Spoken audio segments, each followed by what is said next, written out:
who spoke on the condition of anonymity because he wasn't authorized to comment publicly. There was an emphasis during the call on how any ceasefire process would need to be monitored and how the negotiating teams would still need to resolve technical issues, said the official. During the call, Zelensky requested additional Patriot defense missile systems. Rubio and Waltz said Trump agreed to work with him to find what was available, particularly in Europe, Leavitt read. Trump has made clear that quickly ending the war is a top priority for his new administration. He has repeatedly complained about the cost. The U.S. has sent Ukraine more than $180 billion in military and economic aid since the start of the war. We have never been closer to peace than we are today, Leavitt said. The call came a day after Trump held similar talks with Russian counterpart Vladimir Putin, who agreed not to target Ukraine's energy infrastructure but refused to back a full 30-day ceasefire. Good afternoon, everybody. Today, President Trump and Ukraine's President Volodymyr Zelensky had a fantastic phone conversation. President Zelensky thanked President Trump for a productive start for the work of the Ukrainian and American teams in Jeddah on March 11th. The meeting of the senior officials from both nations significantly helped in moving toward ending the war. President Zelensky thanked President Trump for the support of the United States, especially the Javelin missiles that President Trump was first to provide and his efforts towards peace. The leaders agreed Ukraine and America will continue working together to bring about a real end to the war, and that lasting peace under President Trump's leadership can be achieved. President Trump fully briefed President Zelensky on his conversation with Putin and the key issues discussed. They reviewed the situation in Kursk and agreed to share information closely between their defense staffs as the battlefield situation evolved. President Zelensky asked for additional air defense systems to protect his civilians, particularly Patriot missile systems, and President Trump agreed to work with him to find what was available, particularly in Europe. The two leaders also agreed on a partial ceasefire against energy. Technical teams will meet in Saudi Arabia in the coming days to discuss broadening the ceasefire to the Black Sea on the way to a full ceasefire. They agreed this could be the first step toward the full end of the war and ensuring security. President Zelensky was grateful for the president's leadership in this effort and reiterated his willingness to adopt a full ceasefire. President Trump also discussed Ukraine's electrical supply and nuclear power plants. He said that the United States could be very helpful in running those plants with its electricity and utility expertise.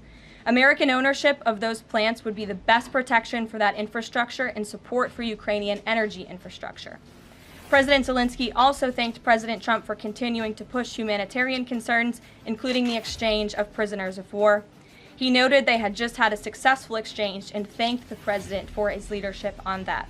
President Trump also asked President Zelensky about the children who had gone missing from Ukraine during the war. The president's team of negotiators and national security experts will be heading to Saudi again later this week to continue working on and ironing out the details. But I would just like to emphasize we have never been this close to peace, and it's only because of President Trump that we are here. I think a couple of years ago, as you all reported on the war, it was incomprehensible to have a partial ceasefire in this conflict. And today that is true because of the leadership of this president.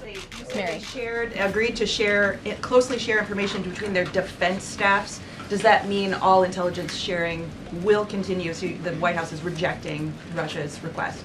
Intelligence sharing in terms of defense for Ukraine will continue to be shared. Mary. Thanks, Caroline. On the call with Zelensky, did they discuss the minerals deal at all? Is that back on the table, and what do the Ukrainians have to do to get that back on the table? Again, I just provided a very lengthy readout of the call that was provided by the Secretary of State and the National Security Advisor. And now we have moved beyond the economic minerals deal. We are at a place of peace. We're at a partial ceasefire, and we're moving towards a full ceasefire and a long-standing peace in this conflict. And that's great news for the American public. Kremlin readout mentioned that Trump and Putin spoke about potential U.S.-Russia hockey games. Again, as for the readouts of the call, I would defer you to ours. And when it comes to the topic of hockey, it did come up. However, we're more interested in securing a peace deal than scheduling hockey games right now. Sean. President Donald Trump and Russian President Vladimir Putin agreed during a lengthy call Tuesday to an immediate pause in strikes against energy. According to Associated Press infrastructure in the Ukraine war, but the Russian leader stopped short of backing a broader 30-day pause in fighting that the U.S. administration is pressing for. The White House described it as the first step in a movement to peace that it hopes will include a maritime ceasefire in the Black Sea and eventually a full and lasting end to the fighting. But there was no indication that Putin has backed away from his conditions for a prospective peace deal, which are fiercely opposed by Kiev.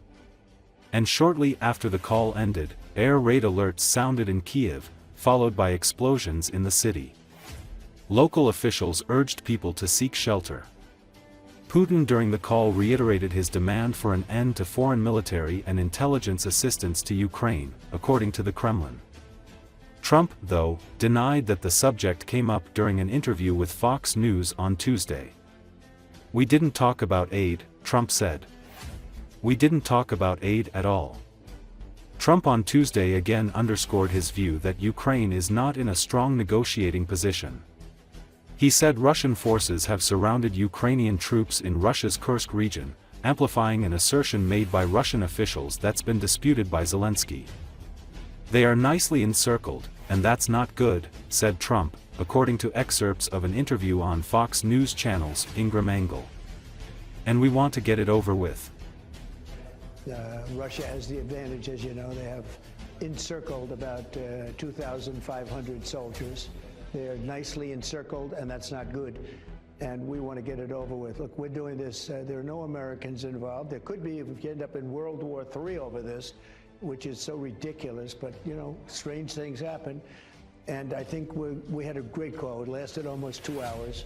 Talked about a lot of things and toward getting it to peace, and we talked about other things also. Was there non-negotiables mentioned by Putin? It was reported that I think the Kremlin media actually stated that he demanded an immediate cessation of aid to Ukraine in order to get to this multi-step deal. No, he didn't. We didn't talk about aid. Actually, we didn't talk about aid at all.